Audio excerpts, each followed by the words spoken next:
Istrinya tercinta Terus Khadijah bagaimana radhiyallahu hubungan anha dengan anak dan saya yang mengatakan sekolah zammiluni pesantren, Pak? zammiluni inni akhifu Ini an mau ja'ala. nanya. Qala qad khasyitu ala nafsi. Terima kasih Bapak. Aku Assalamualaikum mengkhawatirkan. warahmatullahi Assalamualaikum warahmatullahi wabarakatuh.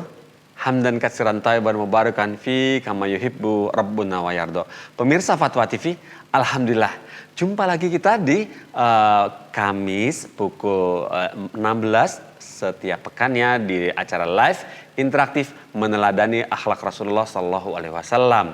Dan acara ini diasuh oleh Dr. Sufyan Baswedan Hafizahullah Ta'ala. Dan acara ini alhamdulillah juga dirilai oleh radio anggota Arfitsi. Kita baca ya.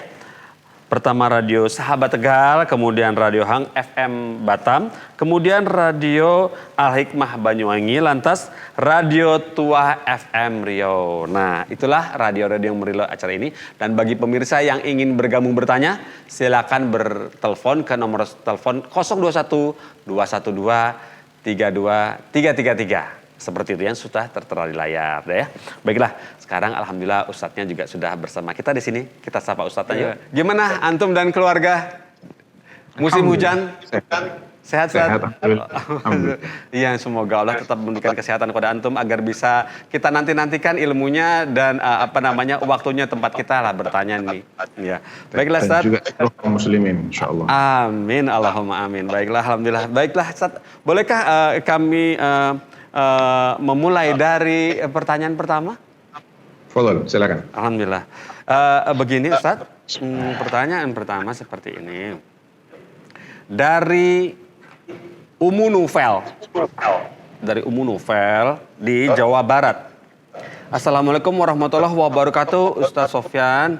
Saya mau tanya ini terkait adakah dalil yang memperbolehkan suami untuk memukul istri hingga lebam di paha, berdarah di bibir dengan sentilannya, kemudian memukul anak saya, anak-anak kami yang usianya baru 1 tahun.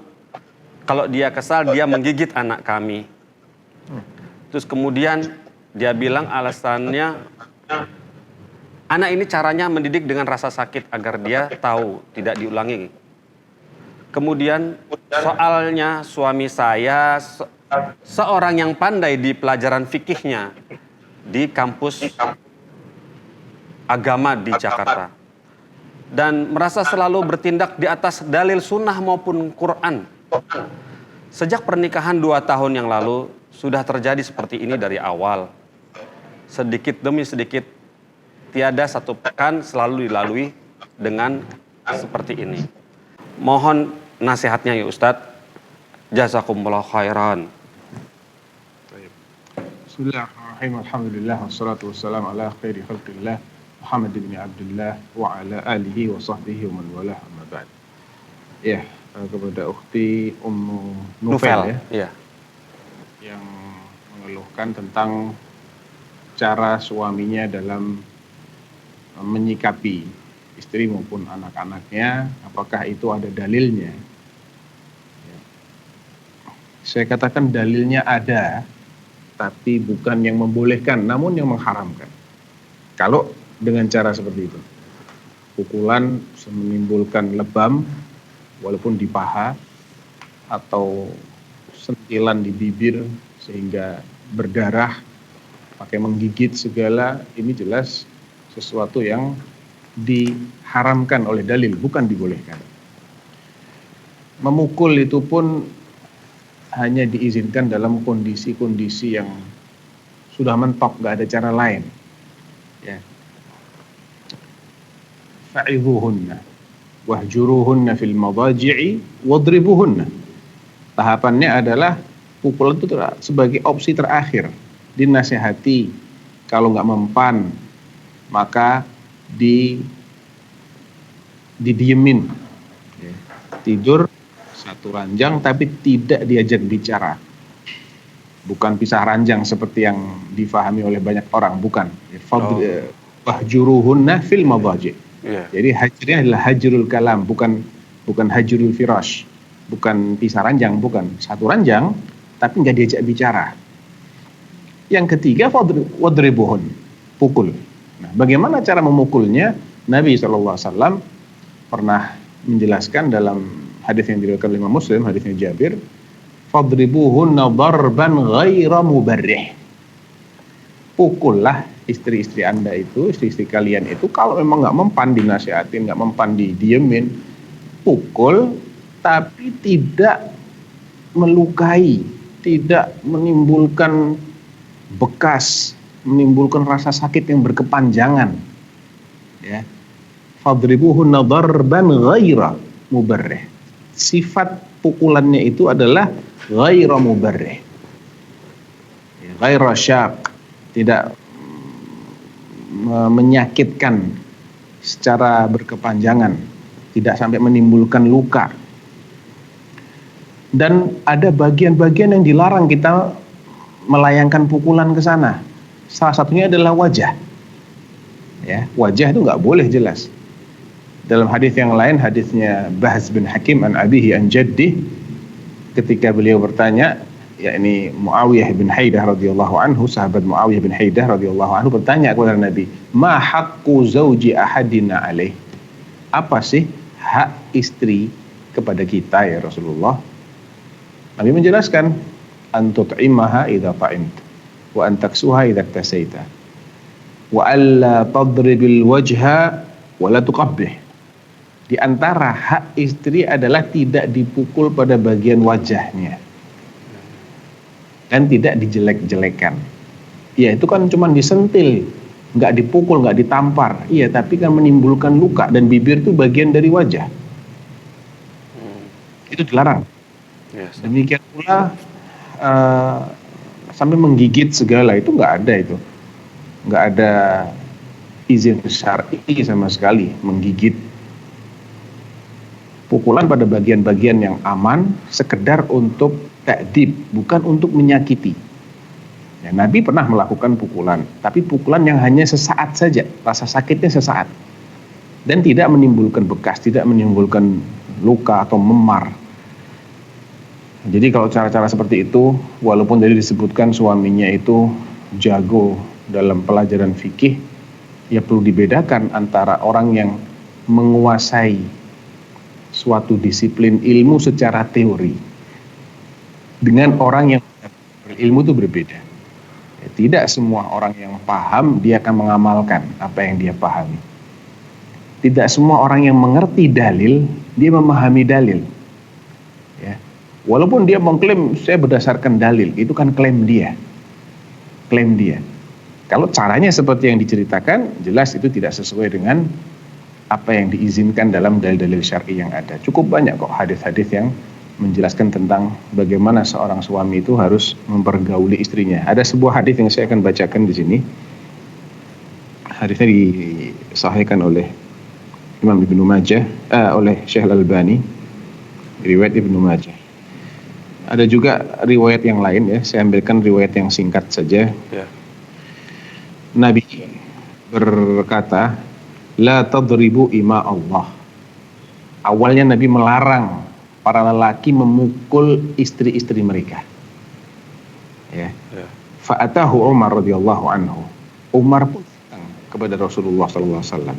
Beliau melapor, "Ya Rasulullah, da'iran nisa'u ala azwajihinna." Wah, ini perempuan-perempuan, istri-istri kami mulai membangkang ya Rasulullah terhadap suaminya, ya, melawan suaminya, mulai buruk perilakunya kepada suami mereka. Apa yang terjadi? Fa'adzina fi darbihinna. Nabi pun memberikan izin, kalau gitu kalian boleh pukul. Tidak lama berselang, fa'atafa bi ali Muhammadin nisa'un katsirun kulluhunna yashtakina azwajahunna. Langsung Nabi dikerumuni oleh para istri di rumahnya itu. Semuanya melapor, mengeluhkan perilaku kasar suami mereka setelah mendapatkan izin untuk dipukul. Ya. Apa kata Nabi SAW setelah dapat keluhan, aduan dari para wanita ini? Faqala Nabi SAW, laqad atafa bi ali Muhammadin sab'una imra'ah. Sungguh keluarga Muhammad telah didatangi, digeruduk oleh 70 perempuan, 70 istri. Ini mungkin jumlahnya 70 artinya banyak deh pokoknya yang datang pada komplain. Kulluhunna yashtakina azwajahun. Semuanya mengeluhkan perilaku suaminya. Wala tajiduna ulaika khiyarakum. Kesimpulan Nabi, para suami yang dikeluhkan oleh istri-istrinya ini bukanlah laki-laki terbaik. Bukanlah laki-laki yang terbaik di antara kalian. Jadi, memukul istri itu pada dasarnya adalah bukan perbuatan seorang suami yang baik. Kalaupun dia diizinkan memukul, maka jadikan pukulan itu sebagai solusi terakhir. Ketika nasihat nggak mempan, didiamkan, diranjang nggak mempan, dipukul. Dipukul dengan cara yang sudah diatur. Tidak pada bagian wajah, tidak menimbulkan bekas, tidak sampai melukai, tidak pada bagian yang membahayakan keselamatan. Jadi bagian-bagian yang sifatnya banyak dagingnya ya, bukan bagian vital. Itu pun kalau memukul maka dengan kadar yang sifatnya sekedar sebagai pendidikan. Tapi ini kan disebut dari awal, sudah 2 tahun menikah seperti itu. La tajidu ulaika khiyarakum. Mereka bukanlah suami-suami yang terbaik. Dan Nabi melarang memukul dengan cara-cara yang tidak syar'i. Nah, Masya Allah, barakallahu fikum Ustaz atas nasihat dan jawabannya. Semoga bisa dipahami Ummu Novel di Jawa Barat dan semua pemirsa dan pendengar radio. Berikutnya Ustaz, ini pertanyaan dari Hadi Rahadi. Hadi Rahadi di Aceh Tengah Ustaz, Kabupaten Aceh Tengah. Assalamualaikum warahmatullahi wabarakatuh Ustaz Sofyan. Ana punya pertanyaan yaitu, apakah aliran sesat semisal Khawarij, Qadariyah, Jabariyah, atau semisal dengannya itu dihukumi telah kafir dari Islam? Jazakumullah khairan. ya, barakallahu fiik. Terkait dengan Khawarij, itu ada khilaf memang di kalangan para ulama. Mayoritas ulama tidak mengkafirkan kalangan Khawarij. Ada sebagian kecil ulama yang menganggap mereka ini keluar dari Islam. Ya. Tapi jumhurnya tidak mengkafirkan. Dan insya Allah itu yang lebih rajih. Karena prakteknya sahabat Nabi Ali bin Abi Thalib juga tidak menyikapi orang-orang Khawarij sebagai kufar, sebagai orang kafir. Beliau bisa dikatakan adalah sahabat yang pertama kali diganyang oleh Khawarij. Makanya Nabi berpesan kepada Ali tentang karakteristik orang-orang Khawarij, dan beliau yang mengalami ganyangan mereka. Ya. Jadi paham betul. Pernah beliau ditanya tentang orang-orang Khawarij ini oleh pendukungnya. Ya. Hal hum kuffar? Apakah mereka ini orang-orang kafir, wahai Amirul Mukminin? Jawaban Sayyidina Ali, minal kufri faqad. Justru mereka itu lari, ketakutan dari kekafiran, menjauh dari kekafiran. Ditanya, hal hum munafiqun? Apakah mereka orang-orang munafik? Kata beliau, innal munafiqina la yadhkurunallaha illa qalila. Kalau mereka itu munafik, maka sesungguhnya orang-orang munafik ini sedikit mengingat Allah, nggak banyak mengingat Allah. Sedangkan orang-orang Khawarij itu rajin baca Quran, rajin sholat, rajin saum. Terus siapa mereka wahai Amirul Mukminin? Faman hum? Qala hum ikhwanuna baghaw alaina. Mereka adalah saudara-saudara kita yang membangkang kepada kita, nggak mau taat. Jadi terkait Khawarij ada dua pendapat, yang sebenarnya tidak mengkafirkan mereka. Qadariyah itu terbagi menjadi dua juga. Ada Qadariyatul Mu'tazilah, ada Qadariyah Al-Ghulah. Ada Qadariyahnya Mu'tazilah, ada Qadariyah yang ekstrim. Qadariyah yang ekstrim. Yang Mu'tazilah ini, Qadariyah Mu'tazilah ini, mereka tidak mengingkari kalau Allah telah mengetahui segala sesuatu sebelum terjadi. Mereka juga tidak mengingkari kalau Allah telah menuliskan takdir-takdir sebelum terjadi. Terus apa yang diingkari? Yang diingkari adalah bahwasanya Allah menghendaki apa yang dilakukan oleh manusia ini. Dan Allah menciptakan perbuatan manusia. Itu yang mereka ingkari. Jadi kalau ada manusia berbuat maksiat, menurut Qadariyah, itu murni kehendaknya manusia. Tidak ada kehendak Allah si fulan berbuat maksiat. Padahal benar-benar terjadi maksiatnya. Menurut Qadariyah, si fulan menciptakan sendiri perbuatannya. Perbuatannya dia bukan ciptaannya Allah. Nah, tapi kalau yang ekstrim, dia bilang Allah tidak mengetahui bahwa si fulan ini suatu saat bakal berbuat maksiat, kecuali setelah itu terjadi. Belakangan. Dan Allah juga tidak mencatat dalam Lauhul Mahfuz bahwa suatu ketika si fulan akan berbuat begini. Itu yang ekstrimnya Qadariyah. Nah, ekstrimnya Qadariyah ini, kalau mereka sebagian sahabat menganggap mereka sebagai orang kafir. Dalam hadis pertama Sahih Muslim. Hadis pertama Sahih Muslim nanti bisa disimak ketika Ibnu Umar radhiyallahu anhu ditanya oleh dua orang tabi'in. Yang satu namanya Humaid bin Abdurrahman Al-Himyari, satu lagi namanya Yahya bin Ya'mar. Keduanya dari Basrah. Dan Basrah itu tempat lahirnya paham Qadariyah. Basrah Irak gitu. Jadi paham Qadariyah sudah ada di akhir-akhir masa sahabat. Beliau ditanya tentang orang-orang yang mengingkari adanya takdir dan bahwasanya segala sesuatu itu terjadi begitu saja. Tidak ada yang merencanakan, bukan direncanakan oleh Allah, bukan ditakdirkan oleh Allah. Kata Ibnu Umar, kalau kalian ketemu mereka, sampaikan bahwa aku berlepas diri dari mereka dan mereka berlepas diri dariku. Nah, ini isyarat tentang kafirnya mereka. Ya. Dan demi zat yang Abdullah bin Umar bersumpah dengannya, seandainya mereka menginfakkan emas sebesar gunung Uhud, emas diinfakkan fisabilillah oleh orang-orang Qadariyah ini, seorang Qadariyah menginfakkan emas sebesar gunung Uhud fisabilillah, ma qabilahullahu minhu, Allah tidak akan menerimanya sampai dia beriman dulu kepada takdir. Nah, jadi ini kalau sampai ekstrim itu oleh sebagian sahabat disikapi sebagai orang kafir, karena dia mengingkari rukun iman, kan berarti imannya tidak 6, 5 doang. Rukun imannya itu bukan 6 berarti. Padahal rukun iman itu harusnya 6, iman kepada takdir. Kalau segala sesuatu itu Allah baru tahu setelah dia terjadi, bedanya apa dengan kita? Sebelum dia terjadi, berarti Allah nggak tahu dong. Berarti konsekuensinya menyifati Allah dengan sifat jahil. Na'udzubillah. Nah, itu konsekuensi dari akidahnya Qadariyah.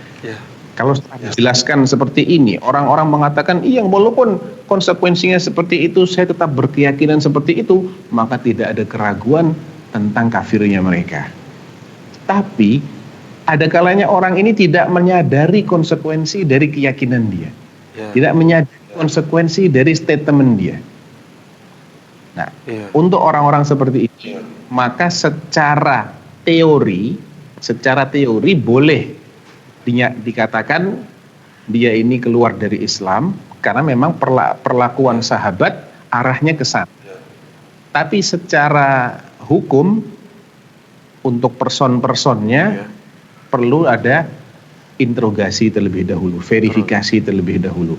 Apakah mereka menyadari konsekuensi di balik ucapan itu ataukah tidak? Kalau mereka sudah dijelaskan konsekuensinya begini loh, konsekuensinya berarti Anda menyifati Allah dengan sifat jahil. Karena kalau nggak terjadi, Allah nggak tahu. Kemudian Anda menyifati Allah dengan sifat lemah, karena ada sesuatu yang tidak Allah inginkan tapi terjadi. Allah nggak ingin kok terjadi, berarti keinginan manusia lebih kuat daripada keinginan Allah. Ini konsekuensi. Kalau mereka menerima konsekuensi ini, ya kafirlah mereka. Tapi kalau mereka kemudian rujuk, taubat, ya alhamdulillah, itu yang diharapkan.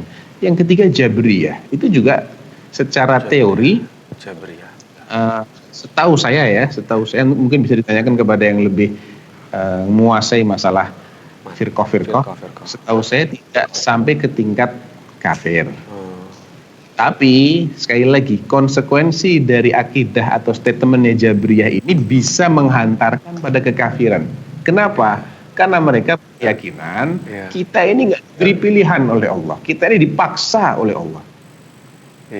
Apa yang dilakukan oleh manusia ini semuanya adalah murni kehendaknya Allah Subhanahu wa ta'ala.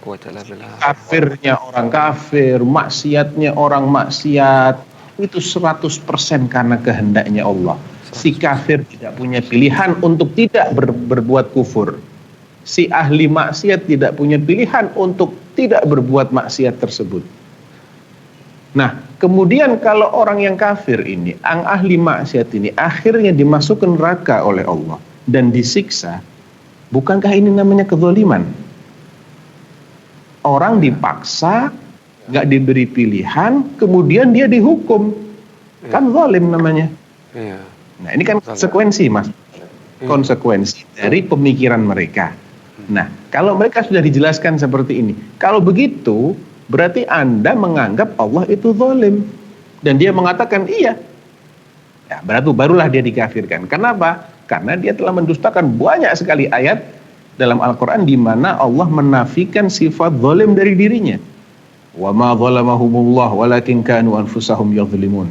Wa ma zalamnahum walakin kanu humudz zalimin. Wa ma Allahu bidzallamin lil 'abid. Wa la yadhlimu rabbuka ahada. Banyak sekali ayat yang menunjukkan bahwasanya Allah tidak berbuat zalim sama sekali. Jadi itu secara teori, nanti prakteknya tentunya harus orang-orang yang berkompeten. Kita nggak boleh menjatuhkan vonis begitu saja. Cuma secara teori keyakinan itu ada yang mengkafirkannya. Keyakinan itu bisa menghantarkan pada kekafiran. Nah, Ustaz, saya sedikit bingung, Ustaz. Mohon penjelasan sedikit. Misalnya saya melanggar lalu lintas, kemudian saya dimaki-maki sama pemilik mobil yang di samping saya. Gitu, lewat turun jendela, langsung. Nah, maki-makian ibu-ibu yang di mobil tadi itu sudah tertulis, apa memang diizinkan atau memang saya memang nasibnya takdirnya waktu hari itu, detik itu dimaki seperti itu gitu loh. Bingung saya, tolong sudah tertulis semua sudah tertulis. Termasuk umum novel tadi Iya, semuanya. Semua yang terjadi dalam kehidupan dunia sampai terjadinya hari kiamat. Kemudian masuk jannahnya fulan, dan masuk nerakanya fulan, semuanya sudah maktub, sudah tertulis. Ya, di Lauhul Mahfuz tertulis. Ya. Yang akhirnya terjadi kita baru tahu. Tapi bukan berarti sebelum terjadi tidak ada takdir. Ada takdir, cuman kita nggak tahu aja apa yang akan terjadi. Iya. Ustaz, sebentar. Jadi kalau kemudian saya habis dimaki ibu-ibu tuh saya kesal. Apakah rasa kesal dan kemudian itu sepantasnya atau bagaimana? Karena sudah diketahui Allah, sudah tertulis. Gimana? Saya boleh kesal sama perempuan itu atau tidak? Begini Mas Pongki. Iya. Tidak berarti sesuatu yang ditakdirkan Allah untuk terjadi itu semuanya sesuatu yang Allah ridhoi secara syar'i. Jadi takdir Allah itu tidak selamanya sesuai dengan keinginan Allah secara syar'i. Ada iradah, keinginan yang sifatnya syar'iyah, ada iradah atau keinginan yang sifatnya kauniyah. Kauniyah ini adalah pokoknya Allah menghendaki itu untuk terjadi. Kadang itu yang terjadi itu sesuai dengan keinginan syar'inya Allah, sesuai dengan aturan syariat, bagaimana yang Allah perintahkan. Kadang tidak sesuai. Iya. Nah, gitu loh. Yang tidak sesuai itu berarti manusia tidak bisa beralasan atas dosa-dosa yang dia lakukan, atas perbuatan yang secara syar'i dia dicela. Secara syar'i dia dilarang berbuat seperti itu. Manusia nggak bisa beralasan, kan Allah sudah menghendaki ini untuk terjadi. Dia nggak bisa beralasan begitu. Kenapa nggak bisa beralasan seperti itu?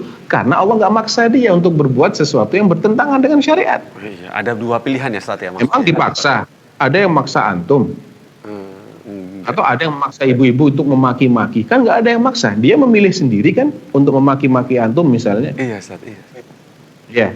Nah, berarti kan dia dengan kesadarannya melakukan sesuatu yang Allah sudah melarangnya. Dan ketika Allah melarang, Allah memberikan ancaman hukumnya. Kalau kamu nekat, kamu akan dosa. Kalau kamu dosa, kamu bisa kena siksa. Jangan berbuat seperti ini. Tapi Allah nggak maksa kita. Allah kasih kita kemampuan. Allah kasih kita keinginan. Dua keinginan. Keinginan berbuat baik kita punya. Keinginan berbuat jahat kita juga punya. Karena kita ini seperti jin. Beda dengan malaikat. Malaikat nggak punya.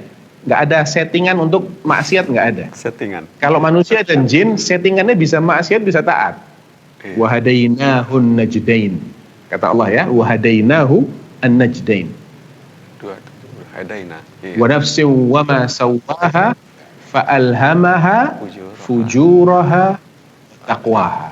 Allah ilhamkan kepada setiap jiwa manusia ini sifat fujur, sifat durjana, dan sifat takwa. Dia punya potensi ke sini, punya potensi ke sini. Allah sudah jelaskan, kalau kamu berbuat begini, akibatnya gini. Berbuat begini, akibatnya gini. Jangan berbuat seperti ini ya. Tapi Allah nggak paksa kita untuk tidak berbuat seperti ini, nggak juga. Nah, kita yang menentukan pilihan. Tapi apapun yang kita pilih, Allah sudah tahu. Nggak ada yang baru bagi ilmunya Allah. Nah, kalau kita salah pilih, Allah akan hukum kita. Karena ada salah pilih. Kan sudah dikasih tahu, jangan lewat sini. Tetap aja kamu lewat sini. Saya hukum. Ya nggak bisa beralasan dengan, kan sudah ditakdirkan. Iya, sudah ditakdirkan, tapi kan kamu tidak diberitahu kamu akan milih mana. Dan kamu juga nggak dipaksa untuk tetap seperti itu. Enggak. Gimana? Jelas? Jelas, Tad. Ketika terjadi sesuatu yang memancing kita berbuat yang tidak diridhoi Allah, itu ada dua pilihan sebetulnya ya. Cenderungan ketika berbuat zolim, itulah pilihan kita sendiri gitu ya, Tad ya. Dan itu sudah tercatat, sudah diketahui Allah. Gitu, Tad, betul? Iya, kecenderungannya sudah ada. Iya. Cuman tetap kita tidak bisa lepas dari konsekuensi hukum ketika kita melanggar. Iya. Kalau dalam kondisi terpaksa, benar-benar orang tidak diberi pilihan, seperti orang dipaksa, ditodong dengan senjata api. Ayo kamu minum khamr nih, atau enggak kamu saya bunuh. Dia minum khamr, dia nggak dosa. Allah nggak akan hukum dia. Ya. Karena mukroh itu tidak terkena sanksi. Demikian juga ketika akal sehatnya hilang. Akal sehatnya hilang karena gila, karena mengigau, pingsan, atau karena tidur, tidak ada dosa. Orang tidur dia ngomong maki-maki, tidur tapi ya, kondisi tidur, mengigau, nggak ada dosa. Karena dia seperti orang yang tidak berakal, seperti orang gila, tidak berdosa. Atau dia belum balik. Tapi subhanallah ketika dia sudah balik, dia punya akal sehat. Berarti dia bisa mikir, dia bisa memahami perintah dan larangan Allah. Dia tidak dipaksa, sukarela. Baru Allah akan berikan konsekuensi. Masya Allah. Adil sekali Mas Mungkin, nggak ada kezaliman sedikit pun, nggak ada kezaliman. Masya Allah. Jadi penting sekali jika kita tak selalu diinginkan kebaikan oleh Allah, itu penting sekali ya Ustaz ya. Masya Allah, baiklah. Pertanyaan berikut, barakallahu fikum Ustaz. Pertanyaan berikut dari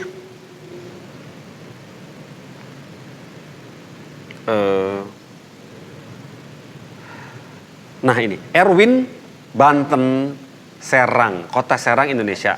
Bismillah, assalamualaikum warahmatullahi wabarakatuh. Ustadz Sofyan mau bertanya ini, bagaimana cara menjelaskan kepada tokoh masyarakat atau dari garis miring ketua DKM terkait adanya satu kuburan di halaman belakang masjid, dalam kurung masih dalam satu pagar masjid, posisinya di belakang, yaitu persis di tempat wudhu. Jika pada waktu sholat Jumat yang begitu penuh jamaahnya, kadang bisa lihat dari sangat dekat jaraknya dengan makmum yang paling belakang.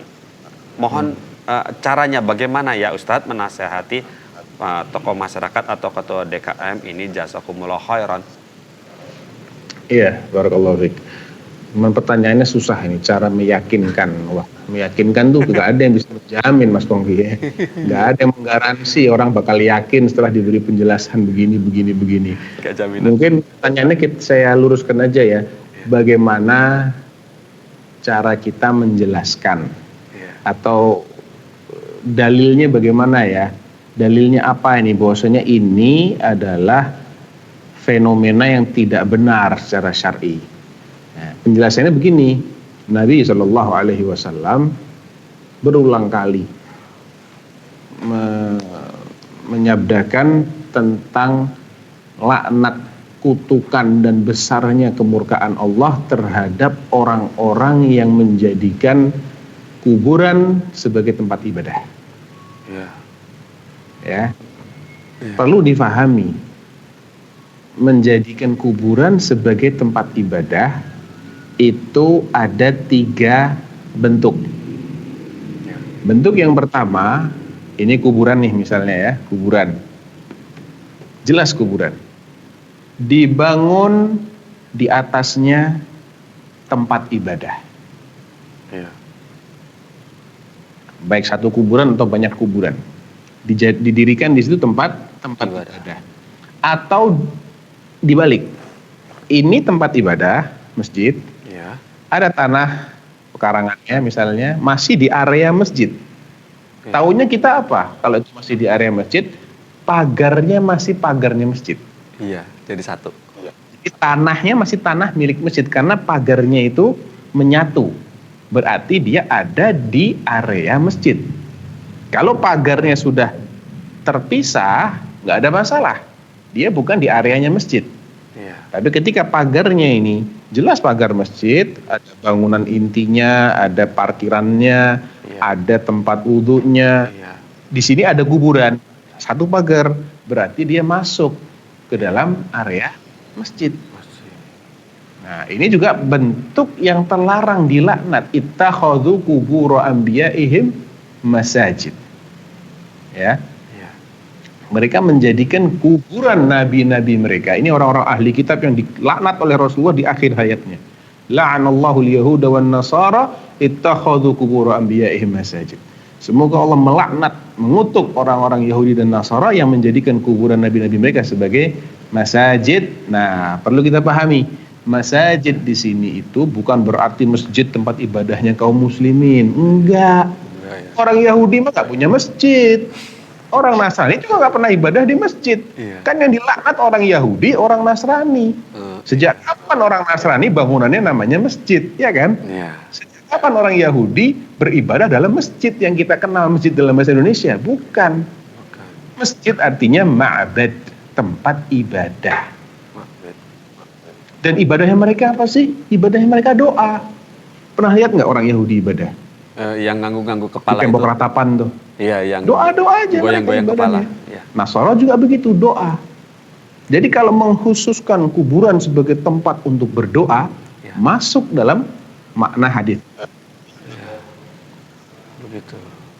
Masya Allah. Dilaknat oleh Nabi SAW. Iya, Masya Allah. Ya, bentuk yang ketiga, tidak ada bangunan. Kalau tadi kuburan dibangun, ya, atau dikhususkan sebagai, walaupun bangunannya nggak ada atapnya ya, tapi dikasih pagar, di keramik, di apa, kemudian orang ibadah di situ. Yang kedua, sebaliknya, tempat ibadah, musola, masjid, ya, dimasukkan kuburan ke situ. Ya.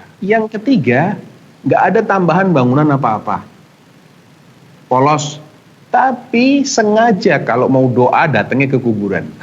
Walaupun dia mintanya sama Allah. Mau tilawatul Quran, datangnya ke kuburan. Mau zikir, datangnya ke kuburan. Nah, ini juga sama dengan menjadikan kuburan sebagai tempat yang khusus untuk ibadah. Iya. Ini semuanya perbuatan yang sangat-sangat diharamkan. Diharapkan. Jelasinnya begitu aja. Nah, Ya, Masya Allah. Barakallahu fikum Ustaz, pengetahuannya yang telah di-sharing kepada kami semua di sini. Alhamdulillah. Berikutnya pertanyaan dari Dipo. Dipo di Bengkulu bertanya seperti ini. Assalamualaikum warahmatullahi wabarakatuh Ustadz Sofyan. Mau bertanya apa hukumnya apa hukumnya memberitahukan kematian, mengumumkan kematian dan kelahiran seseorang melalui medsos. Cek, Ustaz Sofyan bisa monitor kami? Ustaz Sofyan? Cek. Coba cek. Pemirsa Fafa TV dan pendengar radio, kami mohon maaf atas ketidaknyamanan ini. Untuk sedikit ada gangguan sinyal, insya Allah segera diperbaiki. Semoga pemirsa dan pendengar radio diberi kesabaran atas itu. Coba kita cek lagi. Bismillah. Ustaz Sofyan, Coba apakah? Ya, Ustaz Sofyan sudah dengar kami di sini? Udah. Apa hukumnya apa tadi? Iya. Tadi apa hukumnya memberitahukan atau mengumumkan kematian dan kelahiran seseorang melalui medsos dan media seperti koran atau majalah seperti itu? Apakah itu diperbolehkan? Jazakumullah khairan, Ustaz. Allah barifik. Kalau pemberitahuan itu disebarluaskan kepada semua kalangan yang berkepentingan maupun yang tidak berkepentingan terhadap berita itu, yang nggak berkepentingan itu orang nggak kenal sama dia, orang nggak bisa ngapa-ngapain sama dia. Ini tidak sesuai dengan sunnah, ya. Berdasarkan hadis yang diriwayatkan oleh Hudzaifah bin Yaman dalam Sunan At-Tirmidzi dan disahihkan hadisnya itu, Hudzaifah mengatakan, "Idza mittu fala tu'zinu bi ahadan, fa inni akhafu aw fa inni akhsha ay yakuna na'yan, wa qad sami'tu an-nabiy sallallahu alaihi wasallam yanha 'anil na'i." Ya, kalau aku mati, kata Hudzaifah, kalian jangan sebarluaskan ya berita kematianku. Jangan beritakan ke orang-orang, jangan. Karena aku takut ini termasuk yang dikenal dengan istilah an-na'yu. An-na'yu itu mengumumkan kematian. Ya, di tempat-tempat orang berkerumun diumumkan kematian. Telah meninggal dunia si fulan bin fulan bin fulan. Padahal Nabi melarang tentang an-na'yu itu. Nah, berangkat dari sini demikian juga diriwayatkan dari sahabat Ibnu Mas'ud. Beliau juga menganggap ini sesuatu yang terlarang. Tetapi kalau itu sifatnya kepada orang-orang kerabatnya saja atau orang-orang yang diharapkan akan ikut menyelenggarakan jenazahnya ini, memandikan, mengkafani, menyolatkan dan mengantarkan ke kuburan, sebatas itu, maka insya Allah masih tidak mengapa, ya. Karena Nabi Shallallahu Alaihi Wasallam pernah mengumumkan berita kematiannya Raja Najasyi. Kemudian beliau ajak sahabatnya untuk menyolatkan Najasyi secara ghaib. Jadi kan ini berkepentingan nih, ya. Di sana nggak ada yang merawat jenazahnya, karena meninggal sebatang kara di tengah rakyat yang Nasrani. Hanya beliau yang Muslim di Habasyah sana, di Ethiopia sana. Nabi diberitahu oleh Allah. Nabi sampaikan kepada sahabatnya, mengajak para sahabatnya untuk menyolatkan secara ghaib. Tapi kalau di sosmed, di surat kabar, ya berdasarkan apa yang dijelaskan oleh sahabat Hudzaifah tadi, dikhawatirkan itu termasuk sesuatu yang diharamkan, justru terlarang. Na'yu apa sih? Walaupun tujuannya baik. Ingin didoakan, saya ingin dia ini didoakan oleh orang-orang yang mendapat kabar bahwasanya si fulan telah meninggal. Iya, siapapun pasti menginginkan seperti itu. Hatta Hudzaifah ingin didoakan. Siapa yang nggak ingin didoakan? Tapi tentunya cara itu harus sesuai dengan, atau keinginan itu harus sesuai dengan cara-cara yang diajarkan oleh para salaf. Barakallahu fiikum Ustaz. Alhamdulillah seperti itu ya, tidak boleh tidak menyebarkan kematian yang kepada orang yang tidak berkepentingan. Barakallahu fiikum Ustaz. Baiklah, ini sudah ada penelpon masuk, coba kita sapa ya Ustaz. Assalamualaikum Fatwa TV. Waalaikumsalam Ustaz. Iya, dari Bapak siapa di mana? Dengan Pak Suroso di Sukoharjo. Bapak Suroso. Bapak Suroso di Sukoharjo. Silakan Pak Suroso. Inam. Ustaz Sofyan, Ana mau tanya Ustaz. Ini berkenaan dengan hukum menyiarkan kematian di masjid, karena di tempat kami, di lingkungan kami kan di masing-masing RT belum punya alat untuk mengumumkan kematian itu. Jadi kadang-kadang kalau ada kematian itu salah satu pengurus mengumumkan lewat pengeras suara masjid. Mohon penjelasannya Ustaz. Assalamualaikum. Oh iya. Ya, tidak ada alat atau media untuk mengumumkan kematian ya. Ya kalau memang diumumkan untuk warga sekitar yang memang mereka ini diharapkan ikut membantu Ya, menyolat. pengurusan jenazah ini, ikut menyolatkan, mudah-mudahan ini masih masuk dalam kategori mengumumkan kepada orang-orang yang berkepentingan. Ya. Karena kan memang mengurus jenazah itu fardu kifayah. Ya. Kalau keluarganya tidak mampu mengurus sendiri, maka orang-orang yang ada di sekitarnya harus membantu pengurusan jenazah itu. Ya insya Allah kalau sifatnya masih seperti itu, maka insya Allah masih diperbolehkan. Nah, Masya Allah. Bagaimana Bapak Suroso? Semoga bisa paham ya Pak ya. Alhamdulillah sudah dijawab oleh Ustadz Sofyan. Baiklah, ini berikutnya Ustadz, pertanyaan dari Herman Saputra di Jakarta Barat. Bismillah. Assalamualaikum warahmatullahi wabarakatuh Ustadz Sofyan. Di lingkungan kerja saya selama pandemi ini tidak diperkenankan untuk keluar kantor untuk melakukan sholat Jumat. Tetapi di dalam lingkungan kantor ada musolah atau terdapat musolah. Bagaimana hukumnya jika kami beberapa karyawan menginisiasi untuk mengadakan Jumatan di musolah tersebut? Bagaimana keabsahannya, syarat dan rukunnya? Karena ada sebagian karyawan yang menganggap tidak sah kalau tidak mengadakan sendiri di musolah. Jazakallahu khairan. ya barakallahu fiik. Sebetulnya itu pernah kita fatwakan ya. Ya. Kalau nggak salah panduan ibadah di masa new normal. Oh ya. Ada pembahasan tentang pelaksanaan sholat Jumat. Ya. Jangankan di musola, bahkan dalam fatwa itu kami menyarankan untuk bisa menerapkan sholat Jumat dengan protokol jaga jarak. Ya. Maka kita menganjurkan agar gedung-gedung itu dimanfaatkan. Entah itu gedung parkir atau aula atau tempat-tempat pertemuan yang mungkin sedang tidak digunakan karena adanya WFH itu ya, work from bekerja dari rumah, kan berarti banyak tempat-tempat yang nganggur. Betul. Kalau masjidnya kita mau jaga jarak, berarti kan ada jamaah yang nggak tertampung. Iya. Kalau di lapangan mungkin nanti hujan atau panas, silahkan pakai tempat-tempat seperti ini, gedung parkir atau tempat-tempat yang bisa dimanfaatkan. Ya. Karena tidak disyaratkan Jumatan harus dalam bangunan yang namanya masjid, enggak. Bahkan dalam madhab Syafi'i, yang penting dalam daerah pemukiman, di kota atau di desa, di area pemukiman yang ada orang-orang yang berdomisili menetap di situ. Bukan tempat-tempat yang tidak ada orang yang berdomisili di situ.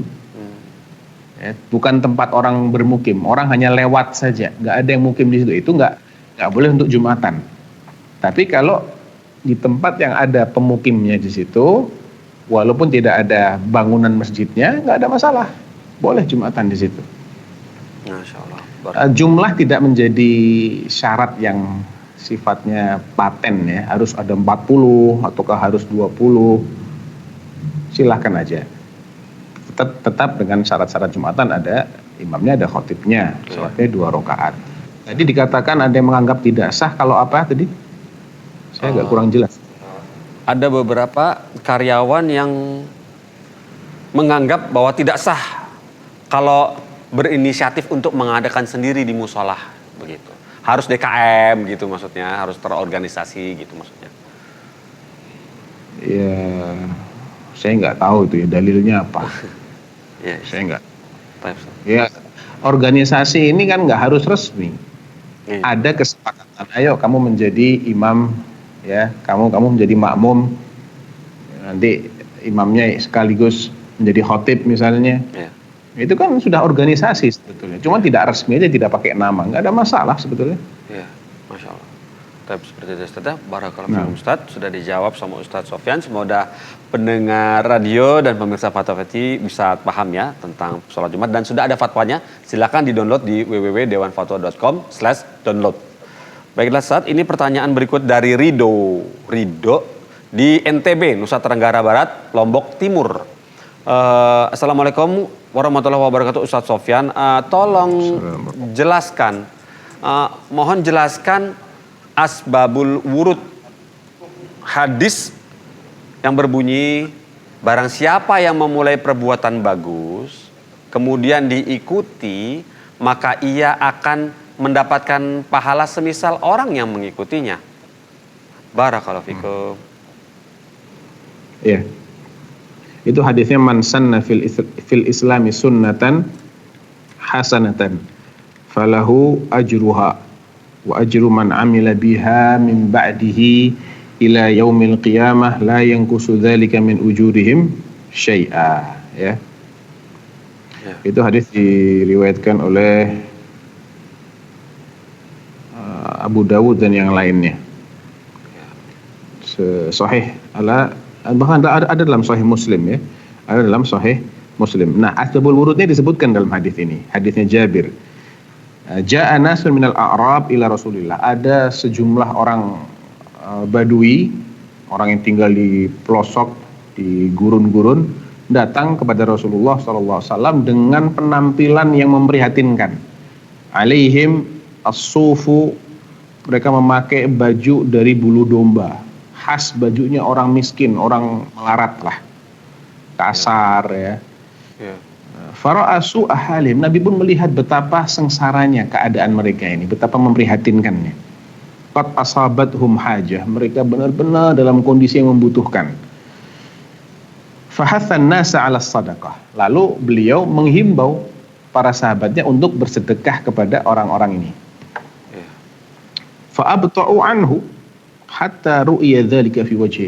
Tapi qadarullah mereka agak lambat dalam merespon himbauannya Rasulullah SAW ini, sehingga Nabi pun raut mukanya itu menampakkan sedikit kekecewaan. Kenapa kok orang-orang nggak segera bersedekah ketika aku himbau untuk sedekah? Nah, para sahabat membaca hal tersebut pada raut mukanya Rasulullah SAW.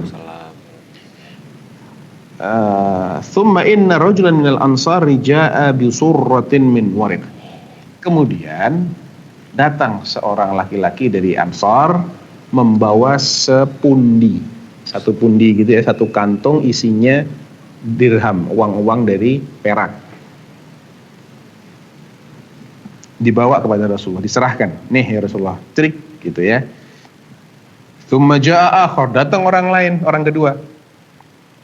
Tsumma tataba'u. Akhirnya satu persatu mengikuti.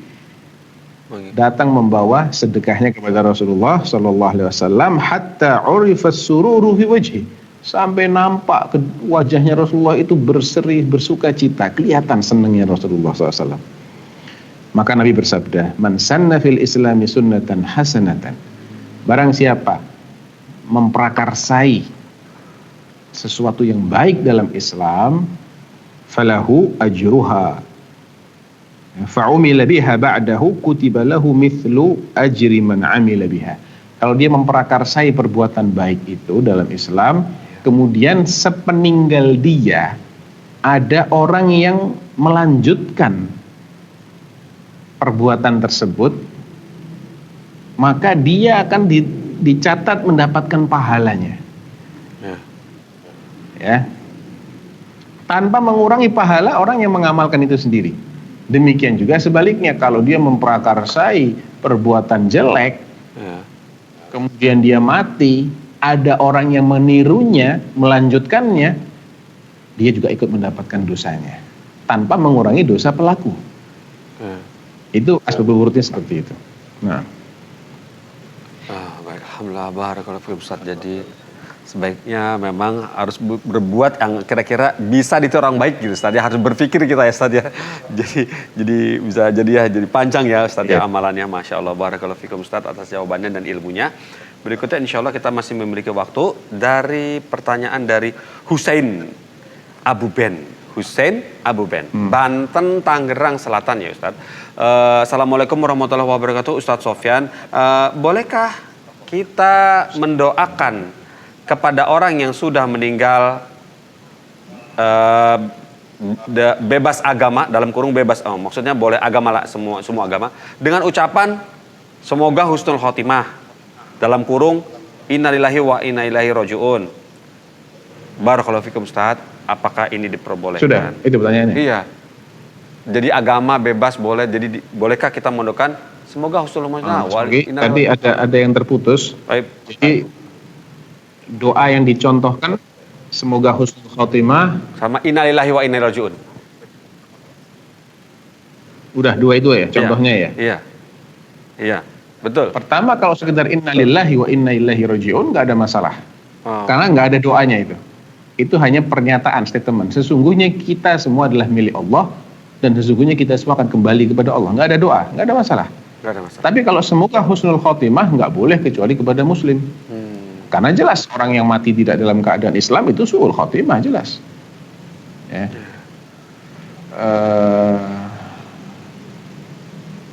Apa itu ayatnya? Fayamut wa huwa kafir faulaika ma'wahum jahannam. Intinya wala tamutunna ya ayyuhalladzina amanu taqullaha haqqa tuqatih wala tamutunna illa wa antum muslimun. Jangan sampai kalian itu mati kecuali dalam keadaan muslim. Wa man yusyrik billahi, atau itu ayatnya. Intinya ada ayat lain yang menjelaskan barang siapa mati dalam keadaan kafir, maka jelas dia orang yang bakal kekal di neraka. Kalau sudah jelas seperti itu, masa kita katakan semoga husnul khotimah? Kan sudah jelas hukumnya dalam syariat. Matinya tidak muslim, kok didoakan husnul khotimah? Tentangan dengan aturan syariat yang sudah dijelaskan oleh Allah. Enggak usah bilang begitu. Ya semoga yang ditinggal mati diberi ketabahan, gitu nggak apa-apa. Oh iya, yang ditinggalnya ya Ustaz ya. Iya. Masya Allah, barakallahu fikum. Alhamdulillah, barakallahu fikum Ustaz atas nasihatnya dan ini sharing ilmu pengetahuannya begitu. Pokoknya innalillahi wa inna ilaihi rajiun boleh gitu ya Ustaz. Semua agama boleh ya Ustaz. Boleh. Ya. Baiklah, berikutnya dari Khairun Nas. Di Nusa Tenggara Barat juga, Bima tapi ini sekarang. Bima Indonesia. Assalamualaikum warahmatullahi. Waalaikumsalam warahmatullahi. Assalamualaikum warahmatullahi wabarakatuh. Ustadz ini bagaimana hukumnya kita belajar syariat tanpa belajar ma'rifat? Dan saya baca dari artikel belajar syariat tanpa ma'rifat itu sia-sia. Mohon penjelasannya, jazakumullah khairan. Ya, barakallahu fiik, itu kayaknya istilah-istilah sufi. Harus belajar syariat, harus belajar ma'rifat, enggak ada. Yang wajib kita pelajari dan kita amalkan ya cuman syariat ini. Dan syariat hanya bisa dipelajari dengan cara-cara yang sudah teruji, sudah terbukti. Cara-caranya para ulama kita yang terkenal, imam-imam yang 4, para murid mereka sampai hari ini. Nggak bisa dipelajari dengan ilmu laduni, nggak bisa. Nggak bisa dipelajari dengan mengulang-ulang la ilaha illallah, subhanallah, Allahu akbar sampai puluhan ribu kali, nggak bisa. Itu cara-cara batil. Ya. Nah, jadi kalau ada orang yang mengaku naik levelnya dia, jadi ma'rifat atau jadi hakikat dengan cara-cara begitu, ya udah itu dia terjebak oleh syaitan. Iya. Ya, terjebak oleh syaitan. Bukan dia orang yang benar-benar sesuai yang diharapkan, yang diinginkan, tidak sesuai dengan aturan yang dibenarkan oleh syariat. Nggak ada. Semua ulama yang kita kenal, siapapun yang kita kenal yang diakui sebagai alim oleh umat ini, semua belajar dengan cara-cara konvensional. Ya belajar dengan guru, menghafalkan dalil, memahami dalil dengan benar, diamalkan dalilnya, diajarkan lagi melalui kitab. Seperti itu caranya. Nggak ada ilmu laduni, nggak ada orang cuman baca wirid terus jadi pinter, nggak ada. Ya, udahlah, jangan bermimpi ini. Harusnya orang yang menggunakan akal sehatnya, dia nggak usah tanya, udah jelas ini gimana logikanya. Belajar makrifat ini gimana logikanya. Apa bersemedi jadi pinter, nggak masuk akal itu. Nggak masuk akal ya Ustaz ya. Masya Allah, barakallahu fikum Ustaz, seperti itu ya. Iya, alhamdulillah Ustaz atas ilmunya. Ini sudah ada penelpon masuk, coba kita sapa. Assalamualaikum Fatwa TV. Assalamualaikum. Waalaikumsalam. Iya Pak, siapa di mana nih? Dengan Pak Suroso lagi Pak di Sukoharjo. Oh, Suroto Sukoharjo. Bener. Tanduk. Siap. Mau tanya, kita masih memiliki waktu 4 menit. Semoga cukup ya. Silakan Pak. Ini di keluarga kami alhamdulillah ada kumpulan keluarga untuk menyambung silaturahim, tapi di kampung kami kan mau bangun masjid, terus dari keluarga itu mulai dari cucu, kemudian anak ataupun buyut itu ngumpulin uang terus untuk membantu masjid, kemudian diatasnamakan kakek ataupun nenek yang telah meninggal. Itu bisa apa enggak ya Ustaz? Mohon penjelasannya. Baiklah, seperti itu ya Pak Suroto ya. Terima kasih sudah telepon Fatwa TV Pak. Iya, barakallahu fikum. Sah.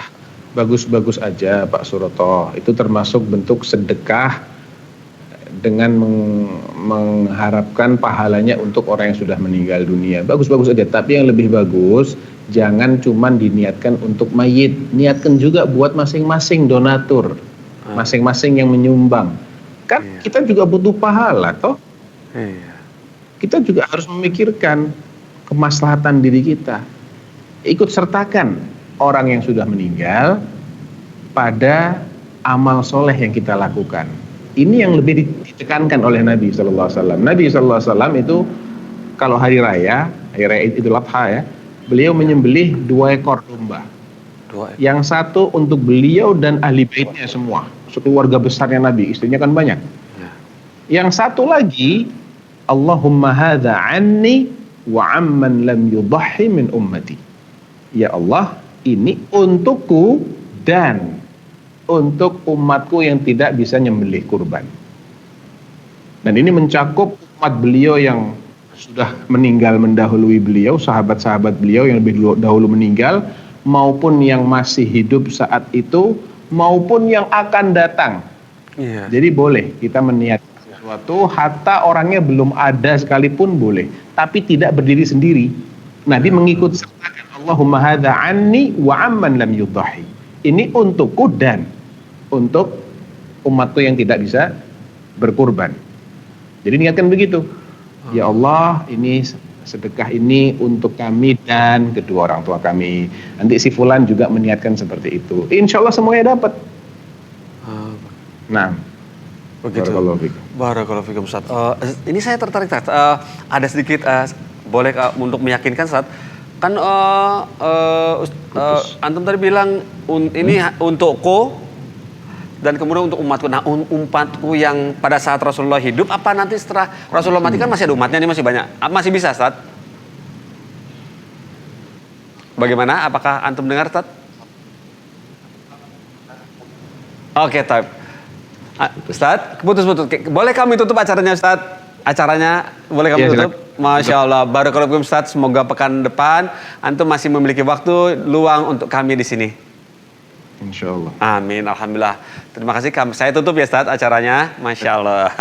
Pemirsa Fatwa TV, insya Allah kita ketemu lagi di pekan depan. Kita tutup dengan kafaratul majelis. Subhanakallahumma wa bihamdika asyhadu an la ilaha illa anta astaghfiruka wa atubu ilaika. Wassalamualaikum warahmatullahi wabarakatuh. Waalaikumsalam. Masya Allah. Ada gangguan tadi Ustaz? Dengan anak saya yang sekolah pesantren. Mau nanya, Qala qad khasyitu ala nafsi. Terima kasih Bapak. Aku mengkhawatirkan diriku akan celaka.